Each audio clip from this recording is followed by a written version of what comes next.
Well, how is your day going? Well, I'm thinking about Juneteenth, that we Okay. have just, Congress has passed the law that Juneteenth will be a national holiday. And I think it's both reason to celebrate and reason for great concern. So that's what my thinking is today. Well, and that's good because we're going to have an opportunity to talk a little bit more about that as it relates Mhm. to one of your works, the book series. But let me just say this because I am so delighted that I have this opportunity that for us to celebrate and given the experiences that we have had over the decades, starting with the High School of Music and Art and the whole activist energy that we really launched our lives with coming out as young adults, and the fact that we're still alive in the midst of what is still a pandemic. There's really much to celebrate, and I'm really thrilled about that. In addition, of course, I just saw you last week in your wonderful Mhm, mhm. studio that is incredibly inspiring. And as you can see, there's a tremendous amount of energy behind you in the pieces that are framing your face. So I'm looking forward to talking to you more about your you're pretty prolific, something I'm not, but you are currently exhibiting in two major group exhibitions, correct me if I'm wrong, beyond the LaGrange Museum, including the Art Students League, Creating Community, Cinque Gallery Artists, at the Phyllis Harriman Mason Gallery, and Don't Shut Up. Is that the time? Don't Shut Up, and somehow I'm missing that location. Don't Shut Up is, I know it's funded by the city of New York, and it's in Staten Island. Is it Staten Island? Mhm, mhm. So, you're really at your prime in terms of the kinds of things that you're involved in and doing. And in addition to that, Robin, after graduating from music and art, you attended the Art Student League and became the director or managing director of Bob Blackburn's printmaking workshop. And Now, really, actually, Tina, I was at the Art Students League, but then I left the country for 5 years. right, And then I okay, came back and I started working with Bob at the printmaking workshop. okay, all right. Yeah. So, Mhm. so you bring that international aspect of your exposure as a young Well, person. no, now it's not that I bring the international exposure, it's that living abroad kicked my butt. Well, Because I went I lived in Mexico, Holland, and Ecuador. right. And I was, of course, not wanting to be identified as the ugly American. Mm-hmm. So I just was speaking Spanish all the time. Right. But a number of instances showed me that people could recognize me immediately as an American. So that kind of really set my consideration about identity Mm, into this. It's kind of propelled me, and I actually am still really connected and committed to that exploration of what is an American. right. Ergo, who are we? Correct. The exhibition that dives deep into these questions that essentially drive your work. I mean, I love the questions. And I was telling you a little earlier, I think I've come up with a new name for you. Oh, Lady, yes. yes, Lady Questionaris. Yeah. Yeah. That comes from my upbringing when my mother told me that I really, in order to succeed in the world and in life, because I was a female Negro. This is like in the early 60s. We were Negroes then. And that I was clearly like not following any of the patterns or the protocols or the conventions. Mhm. So I think she understood that being a very independent person. In addition, she was an activist. She was like a global thinker. Right. And so she cautioned me and told me that I really should, with everything I would enter into, every endeavor, every activity, every platform, that I should go through this series of who, why, what, when, where, and how, Right. to try to understand the interests and the concerns and the realities and the alignments and associations involved or that people were attached to in any, particular reality. And that would help me understand something of who I was dealing with and help me define what I wanted to, see happen in a certain particular construct. Right. And So, it's helped me. So not only have you explored in very intricate form in terms of the social fabric that we exist in, with its positive and negatives, its inequities as we see it. You just have a way. I'm looking at these questions, so I'm going to run some of these questions so that people can get an idea.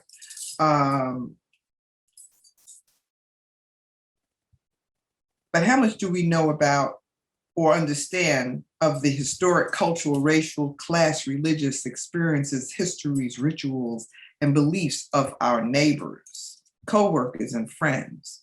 Why are Muslim Americans viewed so disdainfully? Are we aware of the challenges, fears, entitlements, assumptions, tendencies, and preferences of those people? And, essentially, who are we? Why do we feel threatened by others? These are, what would I call them? They're just recurring questions and themes that don't quite get the answers that they deserve and that we need in order to resolve some of these issues. So this exhibition that you have here in 5 sections explores many of these issues. So you move from, let me make sure I have this thing right here. Behind each window for the diaper baby, and I have that right. What's black and white and red all over? An African-American Russian Jew red diaper baby. Behind each window, a voice. Outsourced, our social skin and access and inequalities.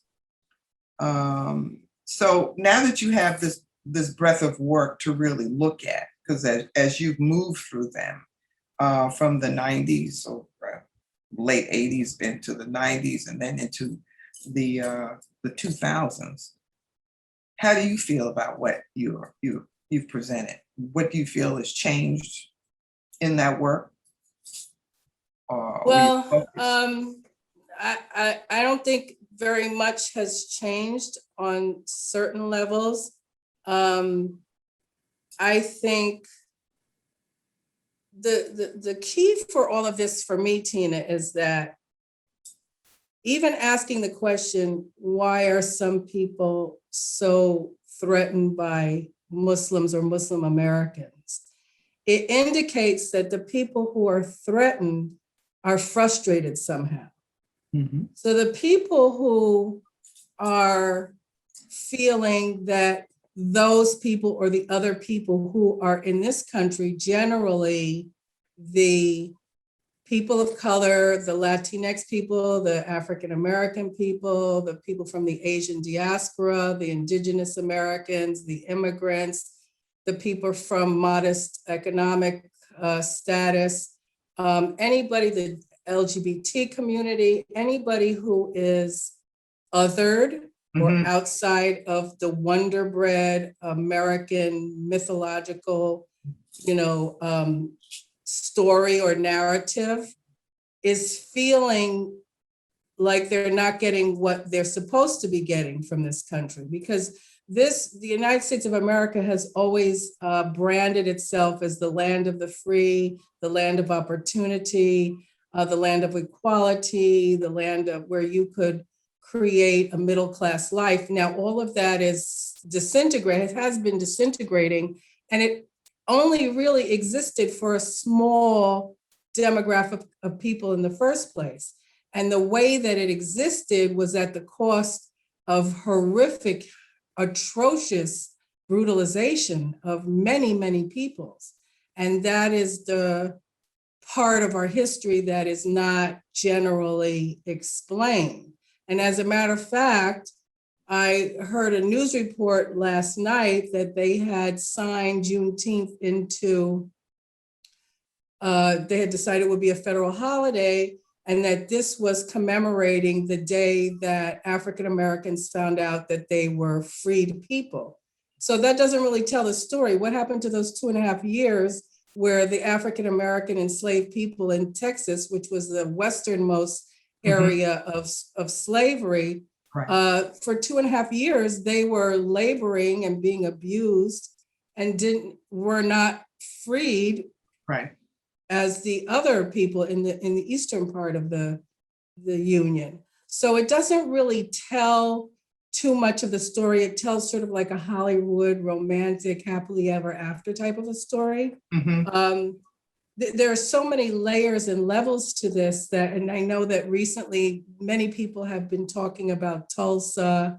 Now there's a component in that I realized that I did not know about. I knew for a long time that there was a very solid community of African American people in Tulsa, Oklahoma, and I knew that there had been this horrific massacre in 1914, was it, or 1913? What I didn't know is that the reason that that group of African American people got to Oklahoma was when the so-called 5 civilized tribes of Native Americans were forced on the Trail of Tears, which happened over a 30 or 40-year period. Right. They brought with them their enslaved Africans.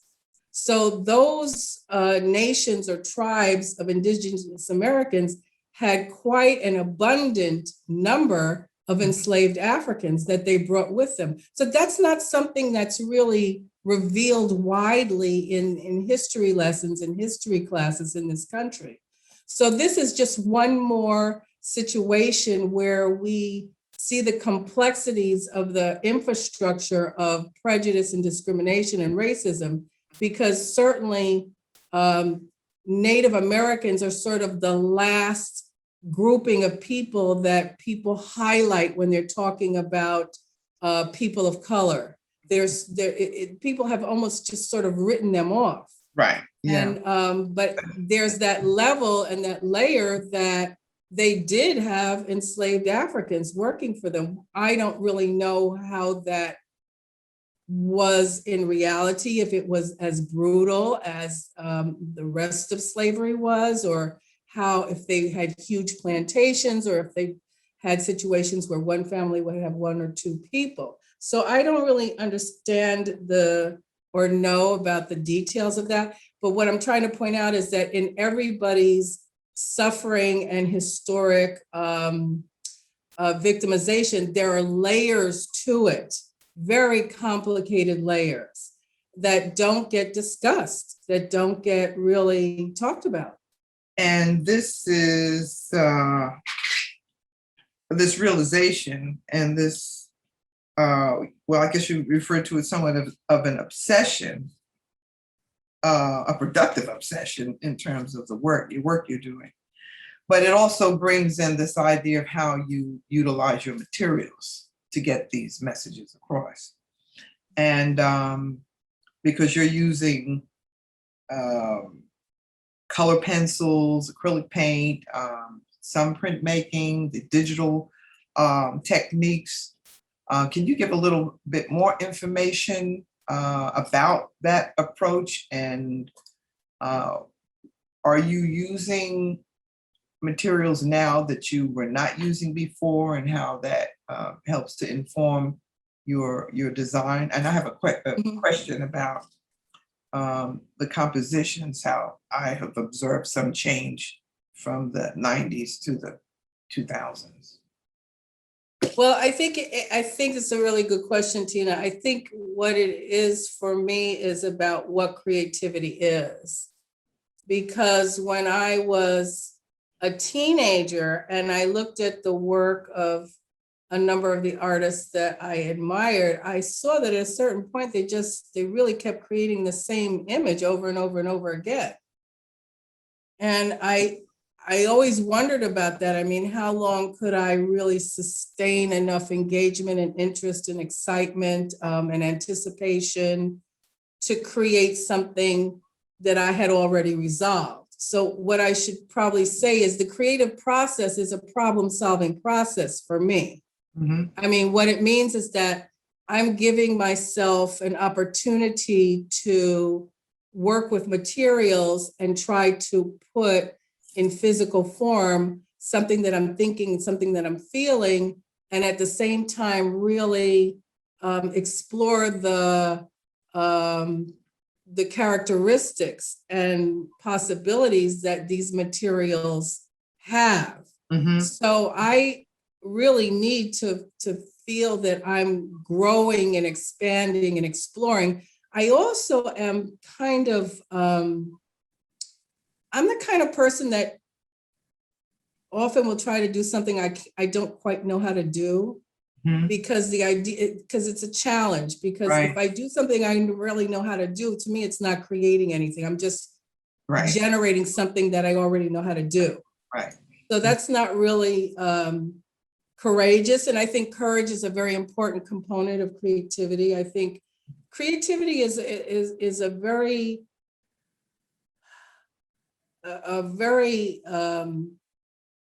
not very easy reality, because I believe that if I'm being creative, I have to do something that's not quite predictable. I can't quite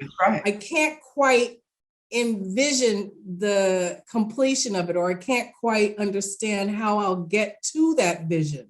Right. You know, so because what we're doing is we're trying to put in physical, plastic, realistic, three-dimensional or two-dimensional real form, something that's just a construct. Right. It's abstract. It's something nebulous. It's something. So the process of doing that for me really needs to continue to be exciting and engaging and challenging. So to me, it's a problem-solving exercise. Right, that's right. So I am basically using the same materials that I've used for decades, but I'm using them differently. The only component that's relatively new is the large-scale inkjet archival prints that I paint and draw on top of, because that allows me to work much larger than I could work if I were printing it or doing it myself. It also allows me to layer in a different way. Right.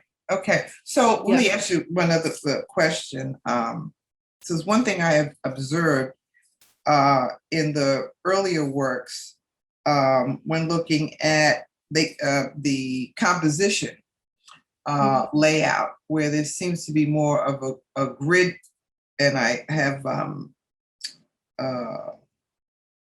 I'm trying to remember which one I want to use.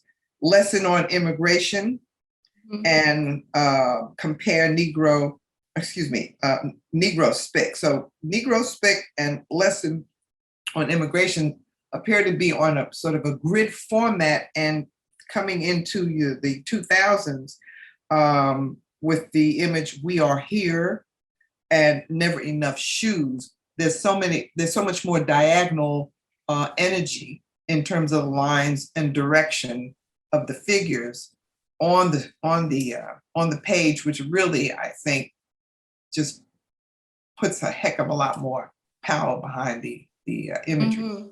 I was looking for that one. I don't think it's in the show. The one that with the COVID.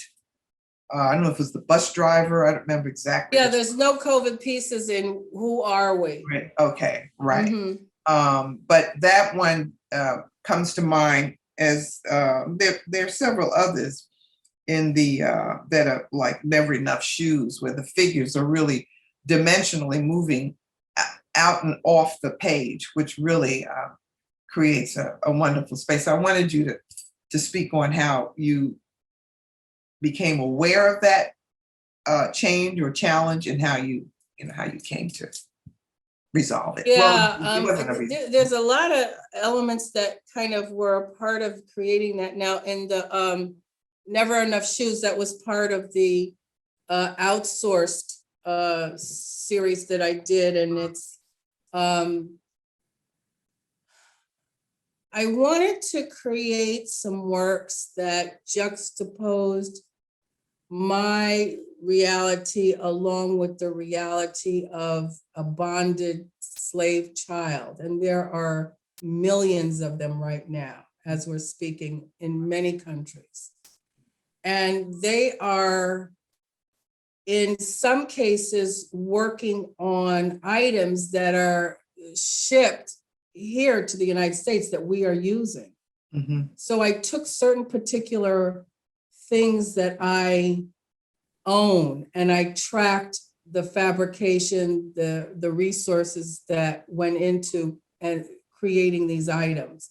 So in the pieces that you mentioned, I think Lesson on Immigration and Negro Spic, I was remembering my childhood and trying to figure out how I became aware of racial and ethnic identity personally as a youngster. And I think I was thinking literally.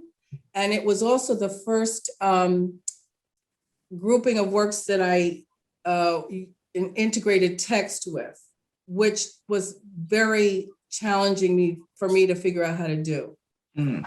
And so I think that when you say that they're gridded, it might have been because I was thinking in a particular sequential thought process. And I was also experimenting with some new techniques in both Negro Spic and Lesson on Immigration.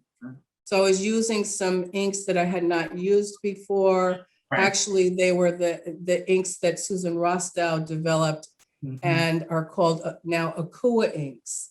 And they were much different to handle than I was used to in surface rolling and printmaking.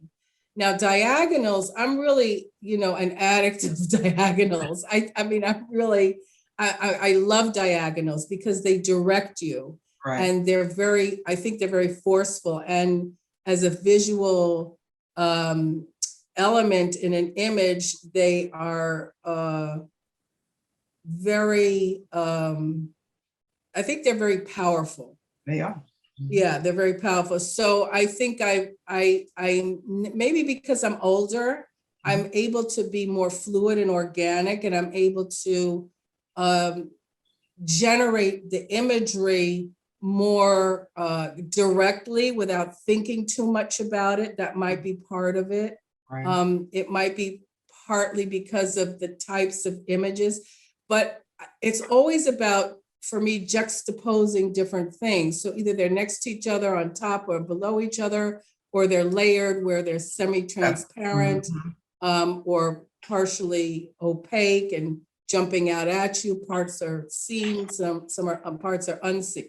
Right. So it's always about these very complicated platforms of different perspectives in the image itself, the aesthetic of the artistic image, and the considerations of the concept I'm working with. Okay, so in the exhibition, what's also included is this wonderful artist book that you created that essentially presents pages on the national holidays. And I think it's appropriate that we talk about this on this particular day, Juneteenth, because this is clearly going to, you're going to do an image to fit into the Juneteenth holiday. But, we have Thanksgiving Day, Independence Day, MLK Day, Veterans Day, Labor Day, among the selection that I think they're going to be inserted here so people can see what I'm referring to. But so how do you think you'll be handling the Juneteenth Day? I don't know. I just have to let it kind of simmer and settle in myself. And I have to figure out, those artist books had a lot of engineering in terms of the structural component of it. So I have to also focus on elements for Juneteenth that are specifically to Juneteenth, and aside from elements that are part of Memorial Day and Thanksgiving Day and Martin Luther King Day, because all of, our history is all interconnected here in every country. But I do want to have certain focal points for each book that are unique to that particular holiday. So I really have to kind of sort it out. There's a lot of, when I'm working, I'm doing a lot of thinking and a lot of researching and a lot of conceptualizing. I'm not the kind of artist that goes to the surface that they're working on, the clay or the canvas or the paper or the camera, and just can spontaneously start creating. I have a lot of preparation so that I can really bring to the fore of my consciousness what it is I want to say. So I have to, it's a good question. I'll be thinking about it for a while. But so address the whole feeling about why you even wanted to put the national holiday. Well, because, I'm obsessed with identity. And I try to, and I don't think we can ever feel that we've explored it enough, because there's so much to deal with. But that particular group, I said, well, now, let me think about very specifically American consciousness and the American psyche. And then I said, well, certainly officially as a country, which we try to pretend as one sort of cohesive nation, which it's not. Actually, we know that we are the United States. I mean, that should be acute to us to realize that we're not really that integrated. Right. We are the United States right. of America. Right. And so depending on what state you grew up in and live in and the history of that state, and depending on the region that you're in, that has geographic, ramifications, environmental ramifications, historical ramifications, because this country primarily grew from east to west. So it really does speak to what the narrative is. So I figured, well, as a federal holiday, this is like the brand they want to sell. I mean, so let me just try to figure out what are our holidays? And I don't want to get too much into the Labor development of specific holidays, but I encourage people to really investigate and research, because it is extraordinary how some of these holidays became national holidaes. And Labor Day, I think I want to speak on Labor Day, because you have Madoff sort of front and center. Greed is good. Yeah, greed is good. Right. And how do we deal with capitalism here? And what are the positive components of it and what are the negative components of it and who is suffering? Right. I mean, I think that that's one of the reasons that we're suffering for really, to be honest with you, from so much polarization in this country is because many of us really don't understand how capitalism functions in this country and how the government supports certain components of capitalism at the cost of the populace, of the well-being of the populace. And when you look at capitalism in other countries, you can see very marked differences in terms of what their governments will allow and what they will not allow. In order to safeguard the well-being of the people, that we are losing faster than we can talk. Right. So that is, something that I'm just really convinced that if we learn how this all works, and stop spending so much time shopping and eating out, we will really understand more about who we are. Right. Well, that sounds like an excellent statement to end on, lady questionnaires. I love that. Thanks, Tina. I love it. Because we really do have to keep asking those questions and finding answers to them. That's the challenge. So I believe this is the end of our conversation, and I look forward to having even more with you. Okay. All right. All right, then.